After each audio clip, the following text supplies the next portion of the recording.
예, 오늘도 하나님의 은혜가 가득한 주일입니다. 여러분들을 보니 제 마음이 너무 기쁩니다. 왜요? 여러분들은 하나님이 사랑하시는 존귀한 존재들이시기 때문에 그렇습니다.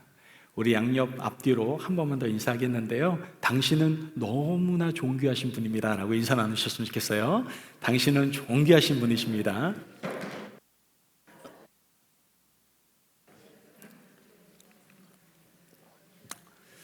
여러분이 존귀한 존재라는 사실을 믿으시면 크게 아멘. 아이고, 이거 어떻게 하면 좋아요? 여러분이 존귀한 존재라는 사실을 아시면 크게 아멘. 네, 여러분 존귀한 존재십니다. 자, 예수님의 가르침의 핵심이 뭐라고 말씀드렸죠? 산상수훈이라고 말씀드렸습니다. 그 산상수훈 중에 핵심이라고 한다면 그것이 바로 팔복이다라고 말씀드렸죠. 예수님께서 믿는 사람에게 이 팔복에 대한 메시지를 주신 이유가 뭘까요? 그것은 다름이 아니라 축복이 되어야 될 우리가 이 말씀을 잘 듣고 축복의 길을 걸어가라고 이 말씀을 주신 것입니다. 이번 우리 교회의 표어가 뭡니까? 축복이 되자입니다. 계속되는 이 팔복 시리즈 설교를 통해서 축복이 되셔서 축복의 아름다운 길을 걸어가실 수 있는 저와 여러분이 되셨으면 좋겠습니다. 자, 예수님의 가르침 중에 팔복은요, 너무나 중요한 부분이라고 말씀드릴 수 있습니다. 그래서 수많은 신학자들과 목회자들이 이 팔복에 관련된 말씀을 참 많이 했습니다. 점점 해석학이 발전되면서 다양한 해석이 나오기 시작했는데요. 어떤 분은 심리학적으로 해석하기도 하고 어떤 분은 사회학적으로도 해석하기도 했습니다. 작년에 목회자 세미나가 있었는데 그때 새벽기교회 엄준노 목사님께서는 이 팔복의 순서에 대한 의미를 생각하면서 재해석을 하는 것을 제가 들을 수가 있었습니다. 이 팔복 본문이 너무나 중요한 본문이기 때문에 저도 마찬가지로 2022년도에 7월 달에 제가 팔복 시리즈 설교를 한 적이 있습니다. 2022년도 7월 달 팔복 시리즈 설교 기억나십니까? 아무도 기억이 안 나세요?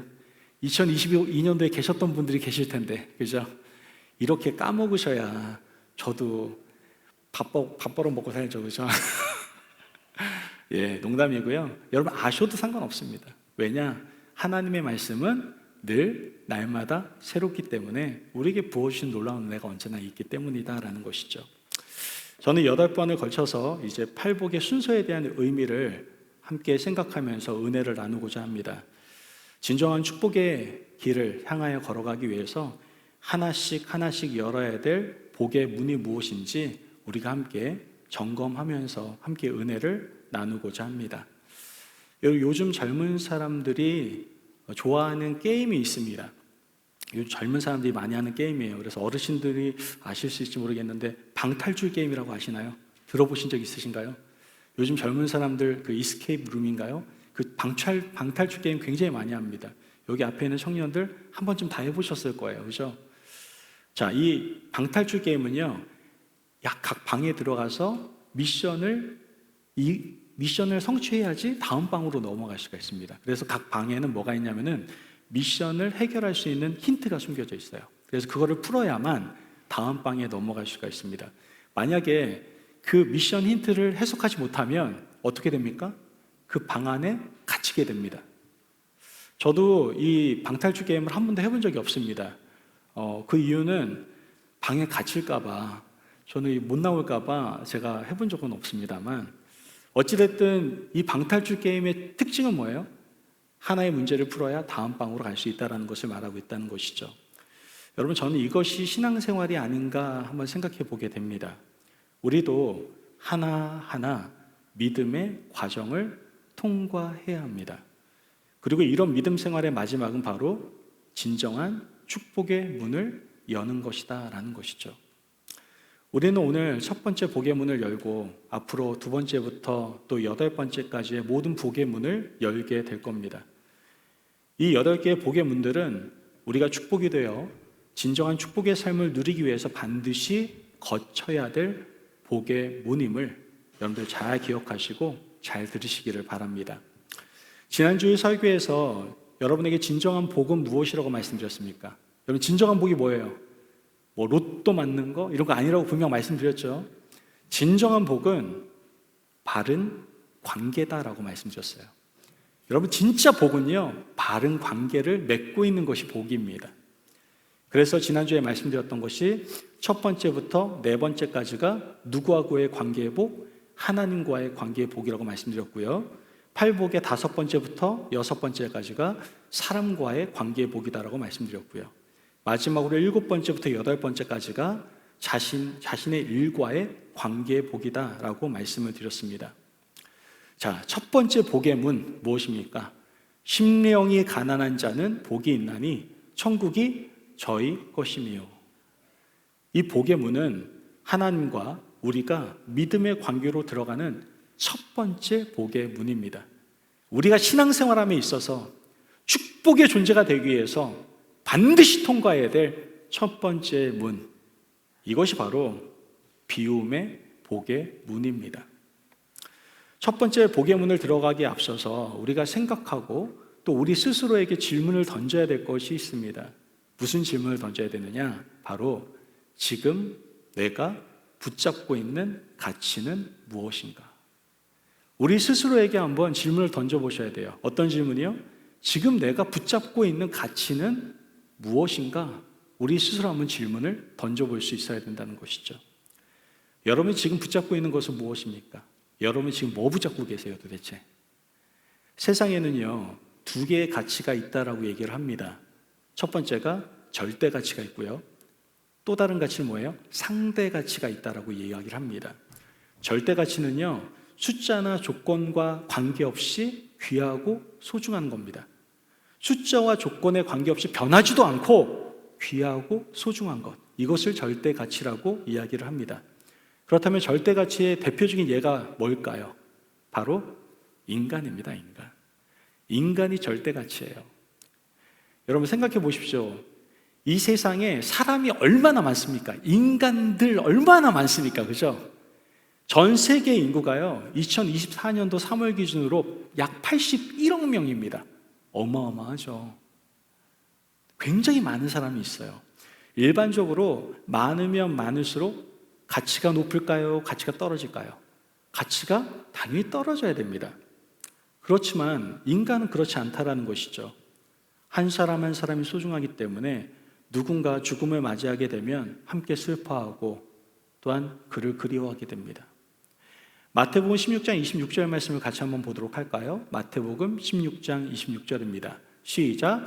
사람이 만일 온 천하를 얻고도 제 목숨을 잃으면 무엇이 유익하리요? 사람이 무엇을 주고 제 목숨과 바꾸겠느냐? 아멘. 여러분 예수님께서도 뭐라고 얘기하시는 겁니까? 생명 하나하나를 천하보다 귀하게 여기고 있다라고 지금 말씀하고 계시는 겁니다. 그러므로 인간은 누구나 한 명도 예외 없이 절대 가치를 가지고 있습니다. 그렇기 때문에 어느 누구도 인간을 쉽게 생각하거나 함부로 대하거나 업신 여겨서는 절대로 안 됩니다. 여러분 옆에 있는 사람들이 바로 존귀한 존재되니까요. 우리가 앞서 인사 나눴잖아요. 절대 가치를 가지고 있기 때문에 존귀한 존재들입니다. 이 사실을 우리 기억해야 돼요. 또한 교회도 절대 가치를 가지고 있습니다. 세상에 교회가 얼마나 많습니까? 제가 미국에서 한국으로 딱 가는데요, 이제 한국에 딱 착륙하려고 할 때 창문을 열고 이렇게 밖을 보잖아요. 무슨 빨간 십자가가 그렇게 많은지 모르겠어요. 세상에 교회가 너무 많습니다. 너무 많아요. 그럼에도 불구하고 교회가 귀합니까? 귀하지 않습니까? 귀합니다. 왜요? 교회는 하나님께 세우신 곳이고 하나님의 영이 거하시는 곳이기 때문에 귀하죠. 이 외에도 사랑, 우정, 가정, 믿음, 섬김, 기도, 이런 것들은 다 절대 가치입니다. 절대 가치는 변하지 않아요. 변하지 않는다라는 것이죠. 절대 가치의 대부분은 알고 보면 다 하나님과 관계된 것들이고 하나님께서 우리에게 은혜로 주신 것임을 우리는 알 수가 있게 되는 겁니다. 자, 그렇다면 절대 가치와 함께 다른 가치가 뭐가 있다고요? 상대 가치가 있습니다. 상대 가치는 숫자와 조건에 따라 가치가 어떻게 될까요? 변합니다. 변해요. 모든 여성이라고 말하고 싶지는 않습니다만 대부분의 여성들이 프로포즈를 받을 때 그냥 결혼해줘 이렇게 받습니까? 아니면은 뭐 이렇게 크고 반짝거리고 이렇게 좀 이렇게 작고 이런 거 받고 싶어 합니까? 그죠? 다이아몬드 다 받고 싶어 하잖아요. 그죠? 왜 다이아몬드 받고 싶어 합니까? 이거 알고 보면 돌멩이 같은데 다른 게 아닙니다. 다이아몬드가 귀하기 때문이죠. 귀하기 때문에. 수가 재현되어 있고 세상에 많지 않기 때문에 값이 비싸고 가치가 있는 겁니다. 또한 사람들 명품 좋아하잖아요. 저번에도 말씀드렸지만 뭐 똥 좋아하시고 그죠? 그리고 이런 거 뭐 이런 거 좋아하시고 하여튼간 뭐 이런 거 좋아하시고 다 좋아하시잖아요. 왜 좋아하십니까? 값이 비싸기 때문이죠. 비싼 것에 가치를 두는 이러한 사람들의 모습을 우리는 보게 됩니다. 제가 너무 궁금해서요. 인터넷에 한번 검색을 해봤어요. 세상에서 가장 비싼 햄버거가 얼마일까? 여러분 얼마라고 생각하세요? 가장 세상에서 비싼 햄버거 얼마일 것 같아요? 맞춰보세요. 한번 맞추는 분에게 제가 50불을 드리겠습니다. 와, 대박이죠? 자, 맞춰보세요. 한 분만 기회 드리겠습니다. 예? 3만 불? 역시 우리 최영환 집사님 통이 크셔가지고 햄버거 하나에 3만 불. 이야, 존경합니다, 집사님. 1,000불. 1,000불 대단합니다. 예, 제가 햄버거를 하나 보여드릴게요. 이 햄버거거든요. 이 햄버거 띄워주세요. 이 햄버거가 네덜란드의 한 레스토랑에서 만든 햄버거인데요. 가격이 6,000불입니다. 6,000불. 6,000달러. 정확히 말씀드리면 5,964달러. 한국 돈으로 환산하면 거의 700만 원이 넘는 그런 엄청나게 비싼 햄버거입니다. 그 햄버거의 그 빵들은요, 금으로 이렇게 약간 덮여져 있대요. 그리고 그 안에는 최고의 재료로 이렇게 만들어져 있다라고 합니다. 여러분이라면 이 6,000불짜리 햄버거 사 드시겠습니까? 저도 안 사 먹습니다. 왜입니까? 돈이 없습니다, 제가. 이거 사 먹을 돈이 없어요. 그런데 사 먹는 사람이 있어요. 2주간을 기다리고 9시간의 요리 시간을 기다리면서 사 먹는 사람이 있어요. 왜 이 햄버거가 이렇게 비쌀까요? 희소성이 있기 때문에. 그죠? 상대적으로 이런 것이 없기 때문에 가격이 비싸다라는 것이죠. 상대 가치란 상대적으로 가치가 이렇게 결정되는 겁니다. 수가 많으면 싸지고 수가 적으면 비싸지는 거죠. 그리고 상대 가치의 대부분은 누가 결정하는 걸까요? 인간이 결정합니다. 인간이. 사실 이런 것들은 없으면 살 수 없을까요? 살 수 있을까요? 살 수 있어요. 이거 없어도 살 수 있고요. 6,000불짜리 햄버거 안 먹어도 건강하게 살아갈 수 있어요. 그죠? 여러분 명품 가방이 없으면 못 삽니까? 반지가 없으면 삶에 의욕이 안 생기십니까? 이거 말이 안 돼요. 없어도 됩니다. 그렇다면 집은 어떻습니까? 집은 절대가치입니까? 상대가치입니까? 마찬가지. 절대가치. 예. 그렇게 생각하시는 분들 계세요. 그런데 알고 보면 상대가치예요. 내가 큰 집을 사는 것 같아도 더 큰 집을 사는 사람들을 보면은 어떻게 해요? 상대적으로 내가 작다라고 여겨지지만 나보다 또 작은 집에 사는 사람들도 있잖아요. 그럼 나는 더 큰 집에 사는 거니까 이건 절대가치가 될 수가 없는 거죠. 여러분 세상 사람들이 욕심을 부리고 갖기 위해 마음을 쓰는 것들의 대부분은요, 알고 보면 다 상대가치입니다. 이런 것들은 사실 없어도 돼요. 사람들은 없어도 되는 그런 것들에 욕심을 부리고 허세를 부린다라는 것이죠. 여러분 우리가 믿음의 사람이라고 한다면 우리는 어떤 삶을 살아야 됩니까? 상대 가치를 포기하고 절대 가치를 추구해야 되는 겁니다. 이것이 바로 믿음 생활이에요. 이것이 바로 축복된 인생을 살아가는 아름다운 모습입니다. 안타깝게도 오늘날 많은 사람들은 상대 가치를 버려야 되는데 오히려 절대 가치를 버리고 상대 가치를 쫓으며 살아갑니다. 이런 모습을 성경에서 뭐라고 얘기하는 줄 아십니까? 죄라고 얘기합니다. 죄라고. 죄는요, 버려야 할 것을 귀히 여기고 붙잡아야 할 것을 버리게 만듭니다.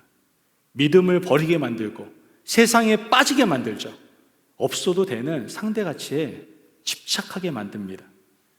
여러분 사람의 마음에 이 욕심이 채워져 있으면요, 절대로요 하나님의 은혜가 임할래야 임할 수가 없습니다. 사람이 욕심을 버릴 때에 비로소 절대 가치가 보이기 시작한다는 것이죠. 예수님을 믿는 우리 인생에 있어서 최고 절대 가치는 무엇일까요? 그것은 바로 천국일 겁니다. 우리 다 지향하는 것이 뭐예요? 절대 가치는 천국이잖아요, 그죠? 그리고 천국이 임하는 자라야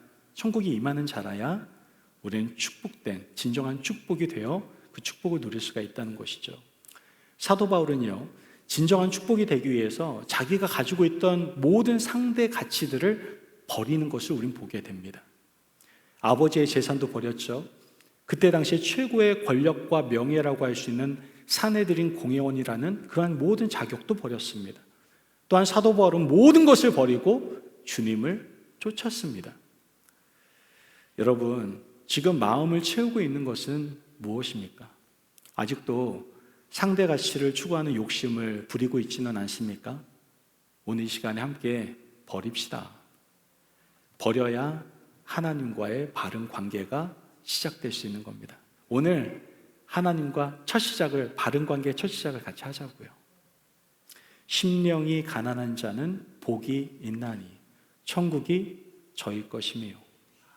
심령이 가난하다는 말은 다른 말이 아닙니다. 상대 가치에 대한 욕심을 버렸다라는 말입니다.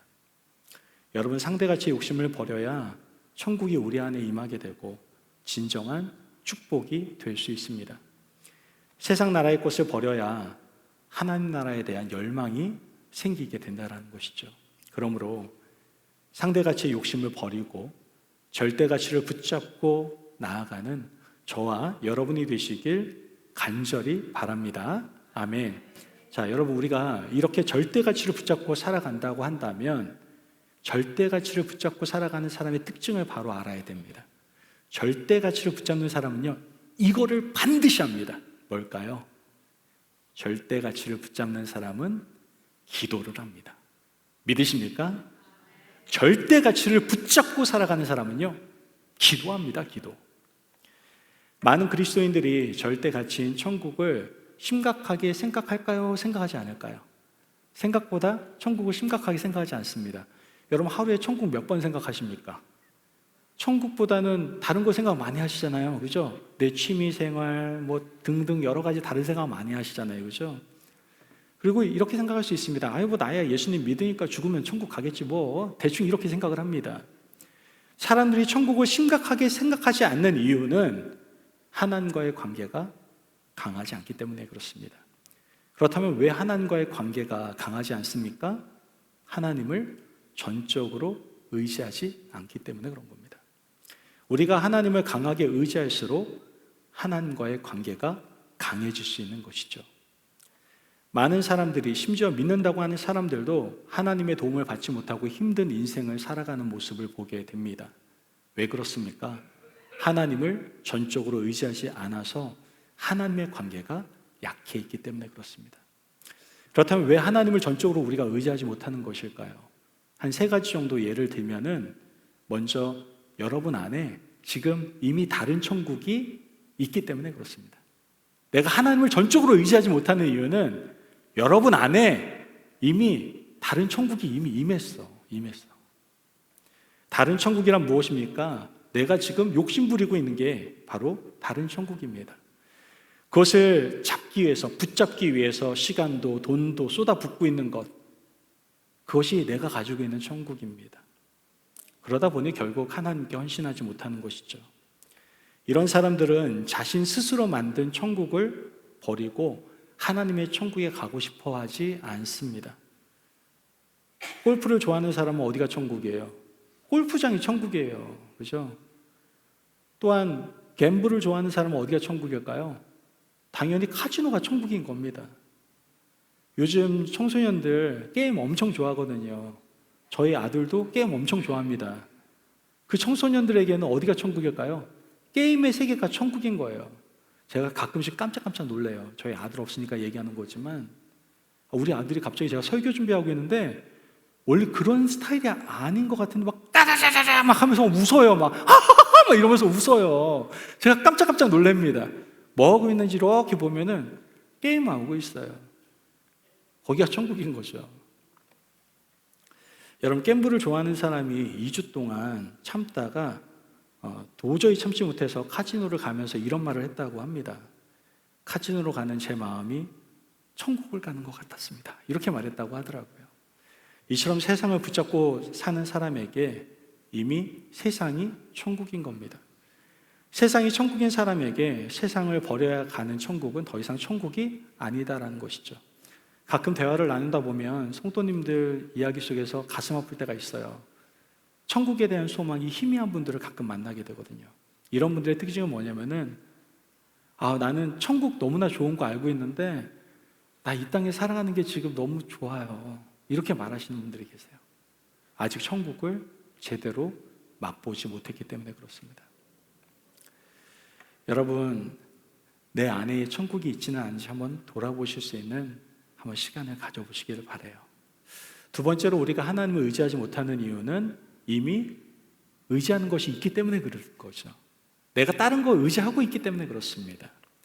의지하는 것이 있기 때문에 굳이 예수님을 의지하지 않는 것이죠. 자기의 능력을 믿고 자기의 지혜를 믿습니다. 돈을 의지하고 친구들을 의지합니다. 디모데후서 4장 3절 말씀을 보면 이렇게 말씀을 합니다. 같이 한번 읽어볼까요? 시작. 때가 이르니 사람이 바른 교훈을 받지 아니하며 귀가 가려워서 자기의 사욕을 따를 스승을 많이 두고. 아멘. 마지막 때는 뭐라고요? 사욕을 쫓을 스승을 많이 둔다라고 이야기합니다. 즉 의지하는 대상이 많다라는 것이죠. 그래서 하나님만 의지하지 않는 겁니다. 여러분, 일본이요, 우리 한국보다 복음이 먼저 들어갔어요. 그런데 복음화율이 한국보다 훨씬 더 떨어집니다. 그러면 일본이 이 복음을 받아들인 걸 박해했기 때문에 그럴까요? 그러지 않아요. 일본은 예수 믿는 것, 복음을 박해하지 않습니다. 그런데도 불구하고 왜 그들은 믿음이 강하지 않을까요? 그 이유는 일본 사람들의 종교적 성향 또한 문화를 보면 알 수 있습니다. 일본에는요, 신이 많아요. 3만 개, 아무리 적게 잡아도 3만 개 이상의 신들이 있다고 합니다. 그렇다면 예수님은 그 중에 하나의 신인 거예요. 그러니까 예수님에 대해서 받는 것도, 복음을 받는 것도 거부감이 없어요. 그냥 신 중에 한 명이고 내가 필요할 때에 신을 취사 선택해서 내가 섬기면 되는 거니까 전혀 문제가 안 되는 것이죠. 3만 개의 신 중에 하나인 예수님을 믿는다라는 것, 그냥 자기가 원하는 대로 의지할 것이 참 많다라는 거예요. 마지막, 하나님을 의지하지 못하는 마지막 이유는 바로 어리석기 때문에 그렇습니다. 우리가 할 일과 하나님이 하실 일을 구별하지 못하기 때문이다라는 것이죠. 여호수아가 여리고성을 점령할 때를 한번 생각해 보시기를 바랍니다. 하나님께서 이스라엘 백성들에게 직접 너희가 전쟁을 통해서 여리고성을 무너뜨려라 이렇게 말씀하셨습니까? 그러지 않으셨죠. 여호수아에게 내리신 명령이 있는데 하나님께서는 여리고성을 돌라고 말씀을 하십니다. 그리고 여리고성이 무너지게 하는 것은 누구의 몫이에요? 하나님의 하신 일, 하나님의 몫이었다라는 것이죠. 여러분, 기도하는 사람들은요, 이것을 기억해야 됩니다. 여러분 모두 기도 제목 있지 않습니까? 여러분들 중에 기도 제목 없으신 분들 계세요? 다 기도 제목 있잖아요. 재정적인 문제, 인간관계의 문제, 미래의 문제, 어떤 분은 건강에 대한 문제도 있을 수 있겠죠. 이런 문제를 해결해 줄 수 있는 분은 누구밖에 없어요? 오직 하나님밖에 없으십니다. 그럼 우리가 할 일은 무엇입니까? 여호수아가 여리고를 그냥 돌듯이 꾸준히 우린 기도하는 겁니다. 우리가 우리의 문제를 해결할 수가 없는 것들이 너무나도 많습니다.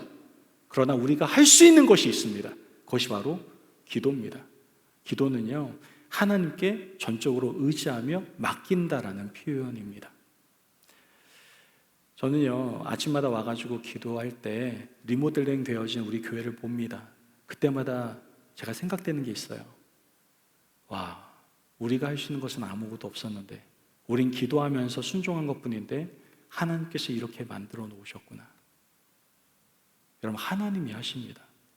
기도하면 하나님이 사람을 보내주시고, 기도하면 하나님께서 물질을 보내주시고, 아멘 할 때까지 할 거니까 기도하면 하나님께서 모든 것을 이루신 줄 믿습니다. 아멘. 예, 제가 목회하면서 인간관계도 마찬가지더라고요. 관계에 대한 문제도요, 성도님들 사이에서 관계에 문제 생기는 경우 있잖아요. 그러면 저는요, 할 수 있는 게 없어요. 제가 뭐 관계에 문제 생겼을 때 이분 말 들어주면은 이분은 목사님 저쪽 편만 든다고, 저쪽 말만 들어준다고 이렇게 얘기하고요. 제가 저쪽 가서 들어주면 또 이쪽 분이 또 목사님은 저쪽 편만 들어준다 이런 말씀하세요. 그래서 저 양옆에 다 얘기를 들어드리고요, 기도만 합니다. 제가 할 수 있는 게 없어요. 그러면 하나님께서는 그 모든 문제를 해결하시는 것을 저는 보게 됩니다. 우리가 할 일은요, 문제를 해결하는 것이 아니라 뭘 하는 거예요? 기도하는 겁니다. 여러분들이 해결할 수 없는 일들이 너무나 많지 않습니까? 그렇다면 기도하십시오. 그러면 문제 해결은 누가 하세요? 하나님이 하십니다. 하나님이 하셔야 할 일을 가지고 우리가 고민할 필요가 없어요. 우리는 순종하시기만 하면 됩니다. 기도의 자리로 나아가기만 하면 된다는 것이죠. 그렇다면 누가 기도를 할까요? 내가 의지할 것이 많은 사람은 기도 안 해요. 마음이 가난한 자가 기도한다는 것이죠. 의지할 대상이 하나님밖에 없다는 것을 깨닫는 자가 기도한다는 겁니다. 찬송 중에 이런 찬송이 있잖아요. 천부여 의지 없어서 손 들고 옵니다. 이렇게 찬양하잖아요. 나 의지할 것이 하나도 없어요, 하나님. 이렇게 마음이 가난한 자가 기도한다라는 것이죠. 여러분, 예수님께 나와서 도움을 청했던 사람들 한번 성경에서 한번 보세요. 그러면은 가나안 여인, 소경 바디메오, 대부분의 사람들이 도움을 받고 싶어도 도움을 청할 수 없는 그런 사람들의 경우가 훨씬 더 많았습니다. 일반적으로 다른 데서 도움을 받을 수 있다고 생각하는 사람들은요, 기도 잘 안 해요. 오직 하나님과의 믿음의 관계에 들어간 사람, 하나님을 철저히 의지하는 사람만이 기도의 자리로 나아간다는 것이죠. 우리가 기도한다는 것은 하나님을 강하게 의지한다는 것이고, 우리가 하나님을 의지할수록 하나님과의 관계가 더욱더 강해질 줄로 믿습니다. 아멘. 그러므로 절대 가치를 붙잡고 살아야 할 우리는 어떻게 해야 됩니까? 기도해야 됩니다. 기도를 통하여 하나님을 더욱 의지하시고 하나님과 관계가 더욱더 강해지셔서 절대 가치를 추구하며 살아가실 수 있는 저와 여러분이 되시기를 바랍니다. 아멘. 자, 이렇게 절대 가치를 추구하고 우리의 마음을 비우면 비워진 우리 마음 가운데 뭐가 들어올까요? 천국이 들어오는 겁니다. 천국은요, 비워진 마음에 자연스럽게 들어오는 겁니다. 천국은요, 우리가 가지고 싶다고 가질 수 있는 것이 아닙니다. 내가 노력하고 내가 열심을 낸다고 해서 천국을 가질 수 있는 것이 아니에요. 천국은요, 주어지는 겁니다. 주어지는 것. 어떤 사람에게 주어집니까? 마음을 비운 사람에게 주어진다라는 거예요. 그래서 세상의 욕심을 가지고 있는 사람은 천국을 볼래야 볼 수가 없는 겁니다. 천국을 마음에 품고 사는 사람이 바로 그리스도인의 삶이고 축복이 되는 사람의 삶입니다. 절대로 세상의 욕심을 가지고 천국을 품을 수는 없다라는 거예요. 그래서 첫 번째 복의 문이 바로 비움의 복의 문인 것입니다. 내 마음을 비우라고 말씀하시는 거예요. 그때 천국이 주어진다. 천국을 보게 될 것이다. 라고 말씀하고 있다는 것이죠. 마음이 가난해야 진정한 그리스도인 또한 축복이 될 수 있습니다. 마음이 가난해야 천국이 우리 가운데 임하게 되는 것입니다. 감리교인으로서 감리교 찬송가를 만들었던 제임스 블랙이라는 분이 계십니다. 이 제임스 블랙이라는 분이 찬양 중에 가장 즐겨 부르는 찬양이 있었다고 그러더라고요.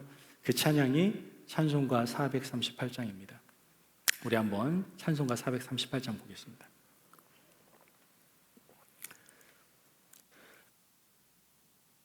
찬송가 438장 보면은 이런 가사입니다.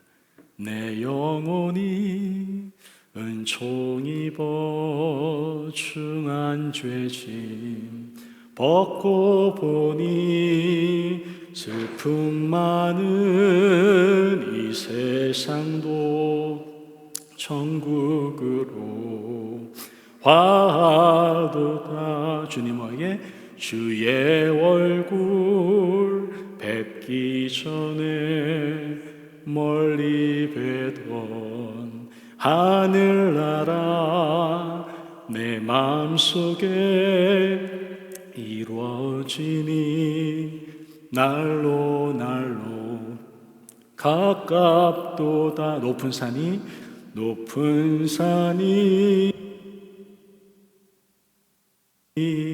조막이나 궁궐이나 내 주 예수 모신 곳이 그 어디나 하늘나라.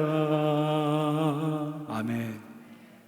여러분, 이 찬송이 주는 교훈이 뭔지 아십니까? 세상의 욕심을 좀 버리고 나니까 천국이 보이더라라는 겁니다. 마음을 비우고 나니까 자기가 있는 그곳이 천국이 되더라라는 겁니다. 하나님의 나라는 너희 안에 있느니라. 하나님의 나라는 이미 우리 안에 있습니다. 주님이 계신 곳, 그곳이 바로 하나님의 나라입니다. 내 안에 주님이 계십니다. 여러분의 가정에 주님이 계십니다. 여러분의 사업터에 주님이 계십니다. 여러분의 삶의 모든 환경 가운데 주님이 계십니다. 그곳이 바로 천국입니다. 여러분, 주님과 함께 행복한 기쁨과 사랑을 나누며 살아가는 인생이 바로 천국 인생이다라고 우리는 말할 수 있는 겁니다. 그러므로 우리가 마음을 비운 자리에 천국이 주어진다는 것을 기억하시고 마음을 비워 천국의 기쁨과 행복을 누리실 수 있는 저와 여러분이 되시기를 간절히 바랍니다. 아멘. 여러분, 오늘 하나님께서는 우리가 진정한 축복의 길을 걸어갈 수 있도록 첫 번째 복의 문을 허락하셨습니다. 그 복의 문이 무엇입니까? 비움의 복의 문입니다. 먼저 우리가 어떤 가치를 추구하고 살아가고 있는지 한번 점검해 보시기를 바랍니다. 우리가 만약에 상대 가치에 욕심을 두고 살아가고 있다면 오늘 이 시간에 빨리 포기합시다. 빨리 버려버립시다.